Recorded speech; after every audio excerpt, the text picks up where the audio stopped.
नमस्कार प्रिय दर्शकों, हाजिर हूँ आज 11 फरवरी दिन रविवार सायं के 7 बजे आप लोगों के कुंडली का निःशुल्क अध्ययन करने के लिए। पिछले 7 दिनों में जिन जिन लोगों के कमेंट कुंडली विश्लेषण के लिए आए थे, जिन्होंने अपने प्रश्न पूछे थे, उनकी कमेंटों को लेकर और उसके भी पहले जिन लोगों का कमेंट छूटा था, जिन लोगों के प्रश्न छूटे थे, उन सभी लोगों के प्रश्नों का उत्तर देने के लिए कुंडली के माध्यम से हाजिर हुआ हूँ।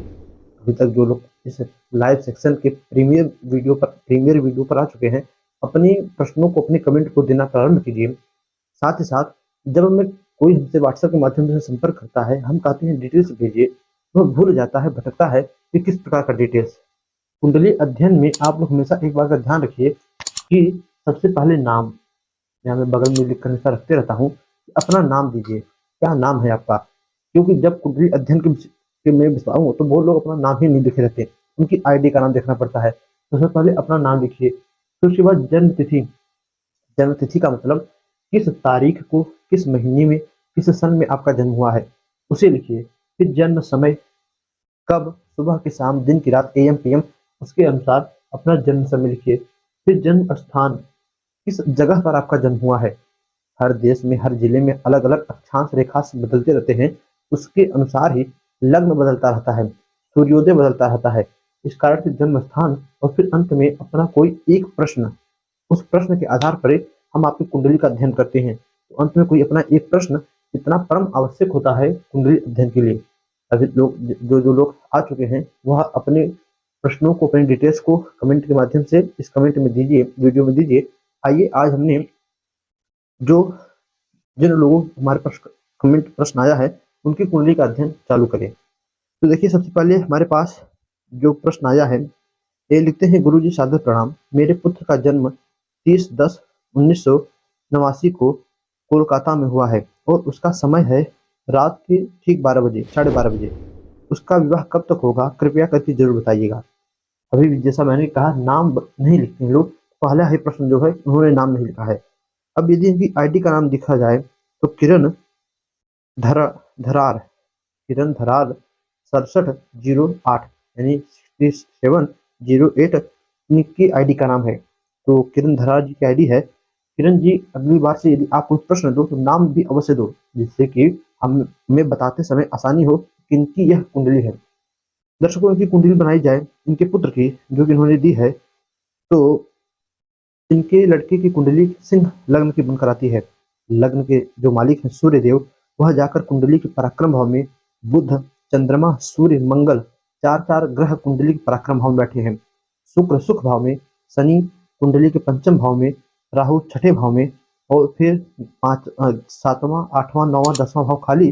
11वां भाव में देवगुरु बृहस्पति, 12वां में केतु, लग्न और दूसरा भाव खाली है। इनके विवाह से संबंधित प्रश्न है, तो विवाह के लिए सप्तम भाव को देखिए। इनके सप्तम भाव में शनि की राशि मकर राशि बनी, कुंभ राशि बनी है। कुंभ राशि के शनि जाकर कुंडली के पंचम भाव में बैठे हैं और अपनी तीसरी दृष्टि से सप्तम भाव को देख रहे हैं। तो जैसा कि मैं हमेशा कहता हूँ, शनिदेव जहाँ पर बैठे, जिस भाव को देखें, वहां पर देरी करते हैं और उस रिश्ते में संधि विच्छेद कराते हैं। तो सप्तम भाव को देख रहे हैं, विवाह में देरी हुई। पूछे हैं कब तक होगी, तो अभी 2013 से 2032 तक इनको शनि की महादशा चल रही है। इस शनि की महादशा में सूर्य की अंतर्दशा चल रही है और सूर्य कुंडली के लग्न के स्वामी बनकर कुंडली में जो है तीसरे भाव में बैठे हैं।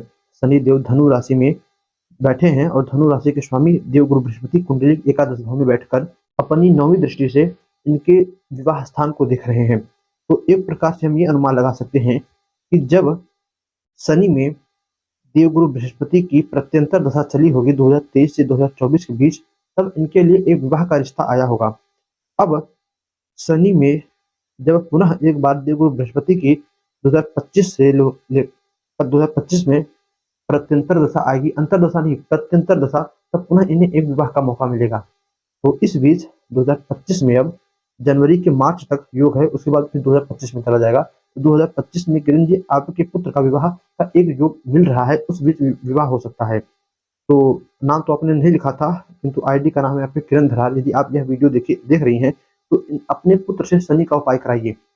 शनि का उपाय विवाह में देरी हो, उस पर मैंने वीडियो बना दिया है, आपको उस वीडियो का लिंक नीचे आई बटन में मिल जाएगा, आप देख लीजिएगा।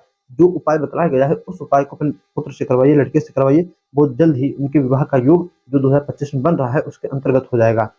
दर्शकों, अगला कमेंट हमें जो मिलता है वो है कपिल जी का। ये लिखते हैं अपना date of birth 14/9/1998, place Guna Madhya Pradesh, time है 9:20 AM। तो प्रश्न है गवर्नमेंट जॉब कब लगेगी। तो पहले इनकी कुंडली बनाई जाए तो इनकी तुला लग्न की कुंडली बनकर आती है, राशि बनती है मिथुन। तुला लग्न के स्वामी शुक्र लग्नेश जाकर कुंडली के आय भाव में बैठे हैं। आय भाव के जो स्वामी है सूर्य, वह कुंडली के एकादश भाव में ही अपनी ही राशि में बैठे हैं, बुध और राहु के साथ युति करके। सूर्य इनकी कुंडली में 27 अंश के हैं, बुध 17 अंश के और राहु 6 अंश के, शुक्र 5 अंश के। लग्नेश कुंडली के एकादश भाव में जाकर पैसा कमाएगा, कहाँ से कमाएगा। तो सूर्य जो है सरकारी नौकरी के कारक होते हैं, इनकी कुंडली में सूर्य ही 27 अंश के होकर बैठे हैं। और सबसे अधिक ताकतवर ग्रह देखा जाए तो लग्न 10 अंश का है, सूर्य 27 अंश के, चंद्रमा 10 अंश के। तो दर्शकों, अभी मैंने वो हाल फिलहाल में वीडियो बनाया था, बताया था कि अपनी आजीविका किस ग्रह के अनुसार चलाना चाहिए।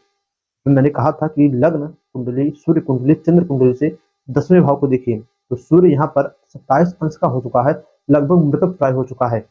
10 अंश से लग्न के अनुसार देखने पर मंगल की राशि बनती है, मंगल जो बैठे हैं तो सबसे पहले ये मंगल से संबंधित काम कर सकते हैं। फिर मैंने कहा था चंद्रमा को देखिए, तो चंद्रमा से गिरने पर उनकी कुंडली में धनु राशि बनती है, कोई ग्रह नहीं बैठे हैं। तो धनु राशि के स्वामी देवगुरु बृहस्पति मिथुन राशि में बैठे हैं, तो ये बुध से संबंधित भी कोई काम कर सकते हैं। अब जब सरकारी नौकरी की बात आती है कि कब तक लगेगी, तो अभी देखिए आपको देवगुरु बृहस्पति की महादशा चल रही है और 2026 में यह दशा खत्म होगी। 26 के बाद जब शनि की दशा आएगी, लगभग समझे सरकारी नौकरी कब तक लगेगी, टाइम तो कोई फिक्स नहीं बता सकते। किंतु हाँ, जब आपके यहाँ गवर्नमेंट जॉब की नौकरी का टेंडर निकले और उस समय यदि आप अपने सूर्य को थोड़ा और प्रबल करो, क्योंकि सूर्य 27 अंश के होकर बिल्कुल अस्त होते चले जा रहे हैं, सूर्य को और अपने बल दीजिए, तब कहीं जाकर आपकी यह गवर्नमेंट जॉब लगेगी, अन्यथा मुश्किल है। तो आपने नाम लिखा अपना कपिल जी, गवर्नमेंट जॉब मुश्किल है। आप मंगल से संबंधित अथवा बुध से कोई संबंधित व्यापार, बुध की स्थिति आपकी कुंडली में 17 अंश है, अस्त है, किंतु 12 अंश के ऊपर बुध हो तो अच्छा खासा रिजल्ट देते हैं। तो 17 अंश के बुध सही है, सूर्य के साथ भी बैठे हैं, राहु के साथ बैठे हैं। तो पहले खुद का कोई बिजनेस चालू कीजिए, प्रारंभ कीजिए, और उसी बिजनेस में यदि मंगल से संबंधित अपना बिजनेस हो तो सबसे अच्छा मंगल से संबंधित बिजनेस करते हुए, क्योंकि उम्र भी आपकी देखी जाए तो 98, 22-23 वर्ष उम्र हो चुकी है, ज्यादा ही है 30-24 साल। तो पहले मंगल से संबंधित कोई बिजनेस कीजिए और सरकारी नौकरी के लिए ट्राई करते रहिए, हो जाएगा तो ठीक है, तो मंगल से संबंधित बिजनेस आपके लिए अच्छा रहेगा। दर्शकों, इसके बाद हमें जो अगला कमेंट मिलता है वो है पूनम उपाध्याय जी का। ये लिखती है जय श्री राम पंडित जी, नाम Poonam Upadhyay, date of birth है 28/2/1976, प्लेस जौनपुर, और टाइम देती है 12:20 रात के समय। पैतृक संपत्ति पर केस चल रहा है, कब तक और कैसे प्राप्त होगा। अपना ये प्रश्न लिखते हैं, पैतृक संपत्ति पर केस चल रहा है, कब तक और कैसे प्राप्त होगा। तो पूनम जी की कुंडली बनाई जाए, इनकी लग्न कुंडली मिथुन लग्न की बनकर आती है। मिथुन लग्न के स्वामी लग्नेश जिसे कहते हैं, बुध जाकर कुंडली के अष्टम भाव में चंद्रमा और शुक्र के साथ युति करके बैठे हैं। बुध 21 अंश के हैं, और जहां तक दर्शकों पैतृक संपत्ति के लिए दूसरे भाव को देखा जाता है, दूसरे भाव को उनको देखिए तो चंद्रमा की कर्क राशि बनी है और उसमें शनि देव बैठे हैं। चंद्रमा कुंडली के अष्टम भाव में मकर राशि में जाकर बैठे हैं।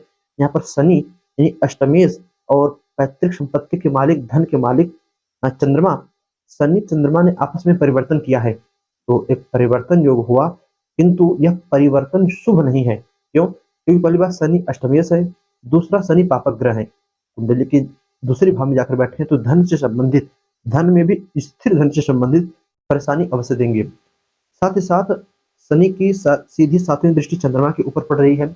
चंद्रमा शनि की ही राशि मकर राशि में बैठे हैं। मकर राशि वालों के लिए इस समय 7.5 का समय चल रहा है, वो भी उतरती हुई 7.5। तो पूनम जी, इस समय जहां तक आपकी कुंडली के अनुसार दशा अच्छा देखी जाए तो आपको शनि की महादशा भी चल रही है, जो 2034 तक चलेगी। तो इस कुंडली के अनुसार इतना तो कहा जा सकता है, इस समय आपको मानसिक टेंशन अत्यधिक बड़ा होगा। तो पैतृक संपत्ति छोड़िए, पहले आप शनि का उपाय कीजिए। ज्यादा दूर नहीं, आप जौनपुर रहती हैं तो यूपी में है, ज्यादातर यूपी में शनि के लिए पीपल वृक्ष की पूजा, अथवा शनि के लिए शनिवार के दिन तेल का दान, सरसों के तेल का दान किया जाता है। तो जैसा भी आप यहाँ हो अथवा आप हमारे चैनल पर चले जाइए, अनेकों वीडियो पड़ी हैं शनि का उपाय का, आप उन वीडियोज को देखकर शनि का उपाय कीजिए। चंद्रमा को अपने मजबूत कीजिए।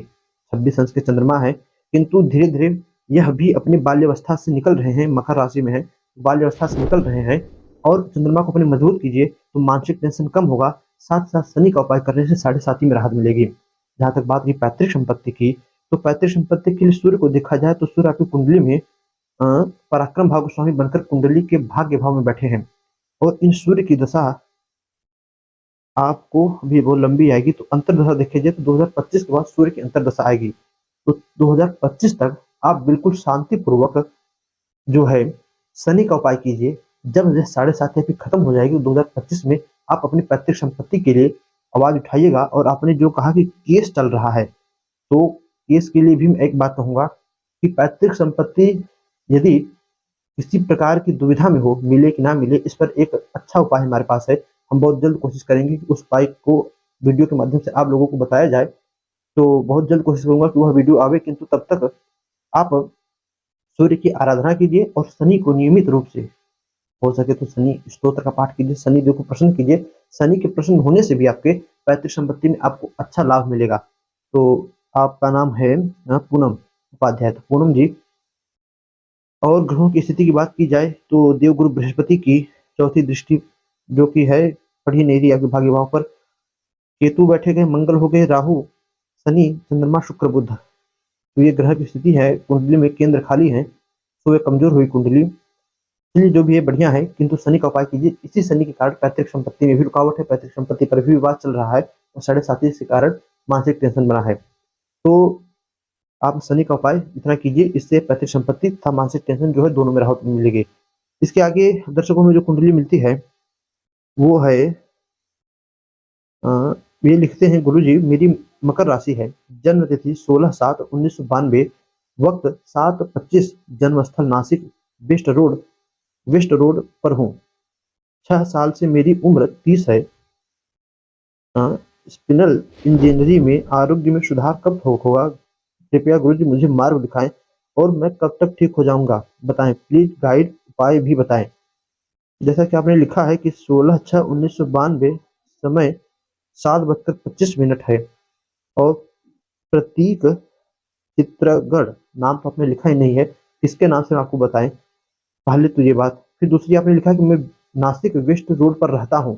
आप कहाँ रहते हो मुझसे उससे बिल्कुल मतलब नहीं, आपका जन्म स्थान क्या है, जन्म कहाँ पर हुआ है। तो इसे देखिए, नाम, जन्म तिथि, जन्म समय और जन्म स्थान, इतनी चीजें जरूरी है।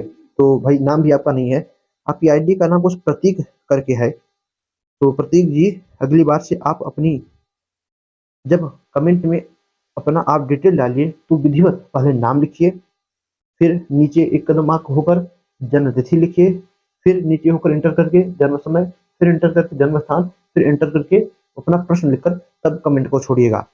चलिए अगली दर्शकों में जो कुंडली मिलती है, इन्होंने भी अपना नाम नहीं लिखा है, किंतु आईडी का नाम है पुनीत पांडे और प्रश्न लिखते हैं 10 सितंबर 1990, पुनीत पांडे, संतान में विलंब और टाइम है 9:45। तो पुनीत जी की कुंडली बनाई जाए तो पुनीत जी, जैसा कि भाई आपने अपना जन्म स्थान ही नहीं दिया है, तो किस स्थान के आधार पर हम आपकी कुंडली बनावे। मैं बार बार कहता हूँ कि जन्म तिथि जन्म समय के साथ साथ जन्म स्थान भी जरूरी होता है। आपने अपना जन्म स्थान ही नहीं दिया है तो अगली बार से जन्म स्थान भी दिया करिए, तब कुंडली बनाने में आसानी होगी। दर्शकों, हमें जो अगला कमेंट मिलता है, इन्होंने अपना नाम तो नहीं लिखा है, किंतु आईडी का नाम है नितिन रस्तोगी। प्रश्न लिखते हैं 5 जुलाई 1985, 14:55, मेरठ यूपी, बिजनेस कब अच्छा होगा। तो नितिन जी, आईडी का नाम है, आपका नाम पता नहीं क्या है, किंतु नाम भाई मैं बार बार कर रहा हूँ, नाम भी अपना लिखा करिए। तो इनकी कुंडली बनाई जाए तो 5 जुलाई 1985। तो दर्शकों, नितिन जी की कुंडली बनाने पर तुला लग्न की इनकी कुंडली आती है। लग्न में ही इनके शनि और केतु बैठे हैं। लग्नेश शुक्र कुंडली के अष्टम भाव में 5 अंश के ऊपर वृक्ष राशि में बैठे हैं। जहां तक इन्होंने बात की है कि बिजनेस कब अच्छा होगा, इन्होंने ये नहीं लिखा कि ये किस फील्ड में अपना बिजनेस करते हैं, ये लिखते तो देखने में और आसानी होती, किंतु फिर भी जहां तक हम बार बार कहते हैं कि बिजनेस के लिए बुध को देखा जाता है, तो बुध इनकी कुंडली में कर्म भाव में, कर्क राशि में कर्म भाव में बैठे हैं, 10th भाव में, और जो है 14 अंश के होकर। बुध की जो राशि बनती है कुंडली में, वह भाग्येश और व्ययेश बनकर कुंडली के 10वें भाव में बैठे हैं। और आजीविका के लिए मैंने भी कुछ दिनों पहले वीडियो में कहा था कि लग्न सूर्य और चंद्र कुंडली से देखना चाहिए, जो मजबूत हो उससे 10वें स्थान पर। इनकी कुंडली में सूर्य मजबूत है, सूर्य भाग्य भाव के स्वामी बनते हैं। सूर्य से 10वें गिरने पर इनकी कुंडली में पंचम भाव आता है। तो पंचम भाव में कोई ग्रह नहीं है, कुंभ राशि बनती है। नवमांश में देखिए, नवमांश में शनि जिस राशि में बैठे हो उस राशि के अनुसार, तो शनि इनकी कुंडली में मिथुन राशि में बैठे हैं, मिथुन राशि के स्वामी बुध होते हैं, तो बुध के अनुसार ये काम करें। बुध के अनुसार कौन कौन से काम? बुध के अनुसार आप जो है कोई शेयर मार्केट हो गया, फिर पुस्तकालय इत्यादि हो गया, पत्रकारिता हो गई, इन सभी चीजों में बुध के अनुसार आप काम कर सकते हो। और बिजनेस कब तक अच्छा चलेगा? तो इस समय खराबी तो कोई दशा अंतरदशा ग्रह के कारण, तो इस समय आपको देवगुरु बृहस्पति की महादशा और राहु की अंतरदशा 2024 तक चलेगी। बृहस्पति आपकी कुंडली में 9 यानी पराक्रम और 12 यानी खष्टेज बनकर कुंडली के सुख भाव में बैठे हैं। और राहु आपकी कुंडली के 7वें भाव में बैठे हैं। दर्शकों, राहु में देवगुरु बृहस्पति में राहु की अंतरदशा ये थोड़ी बेकार खराब मानी गई है। तो 2024 तक, नवंबर तक आपको थोड़ी बहुत दिक्कतें आती रहेंगी, और सिर्फ बिजनेस से नहीं, शरीर में भी कोई ना कोई व्याधि उत्पन्न होती रहेगी, कोई ना कोई दिक्कत आती रहेगी। तो उम्मीद सबसे अच्छा यही है आपके लिए कि आप भगवान नारायण की उपासना कीजिए या शिव जी की आराधना कीजिए। नितिन जी, शिव जी की आराधना कीजिए, बिजनेस ही नहीं हर चीज आपका सुटेबल चलेगा। तो दर्शकों, अगली जो कुंडली मिलती है, ये प्रश्न अपना लिखती हैं कि 25/3/1997 10:20 सुबह new Delhi. Promotion marriage time कब का है? कौन से एज में मैरिज होगा?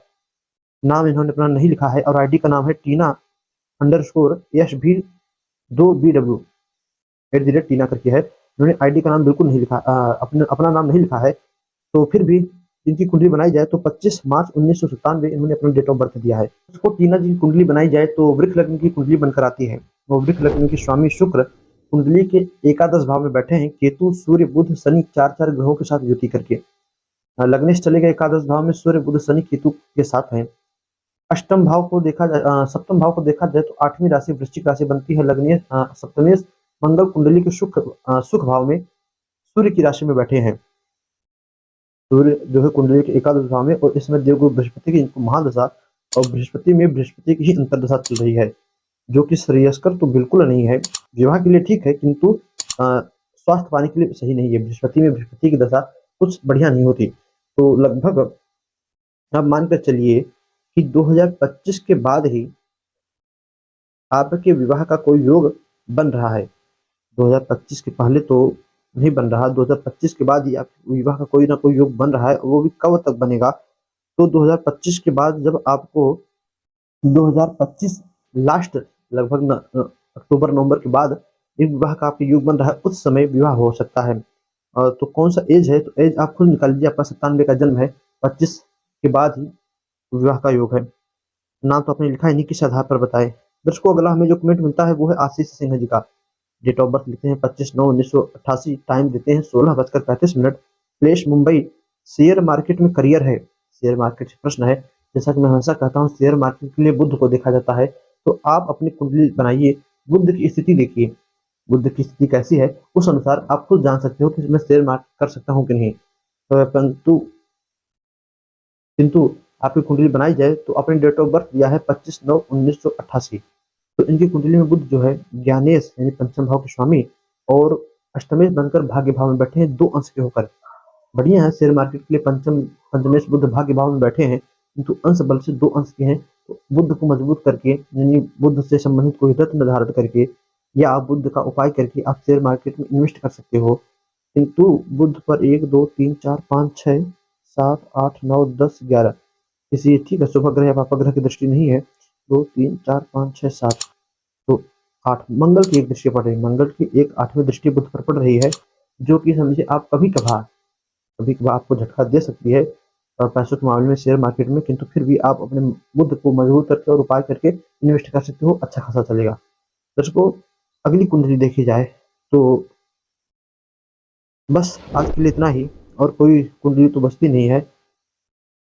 आज थोड़ा कम कुंडली थी, क्योंकि पिछली बार लोगों का जो कम कुंडली बचा था उसके अनुसार हमने उतनी कुंडलियों को लिया। दर्शकों, बस आज के लिए इतना ही। आप एक बार पुनः इस बोर्ड को देखिए, इस पर जितनी डिटेल्स है, मैं बार बार कहता हूँ, नाम और कोई प्रश्न तथा जन्म स्थान बेहद जरूरी होता है। लोग तिथि, समय, तारीख, महीना देकर छोड़ देते हैं, प्रश्न लिखकर छोड़ देते हैं। अपना नाम नहीं लिखते। नाम नहीं लिखते हैं तब भी हमारे जो प्रश्न आपके छाँटते हैं वो हटा देते हैं, क्योंकि किस आधार पर हम बताएँ? कुछ लोगों का प्रश्न जो बहुत ज़रूरी लगता है, उनकी आईडी के साथ हमें दिया जाता है। तो अपना नाम, जन्म तिथि, जन्म समय, जन्म स्थान और अपना कोई प्रश्न एक अवश्य कमेंट कीजिएगा। तो बस दर्शकों, मिलते हैं अगली बार रविवार के दिन पुनः इस कार्यक्रम के साथ लाइव प्रीमियर सेक्शन में। इजाज़त दीजिए, पुनः आपसे मुलाकात होगी किसी नई वीडियो में नए टॉपिक के साथ। तब तक के लिए नमस्कार।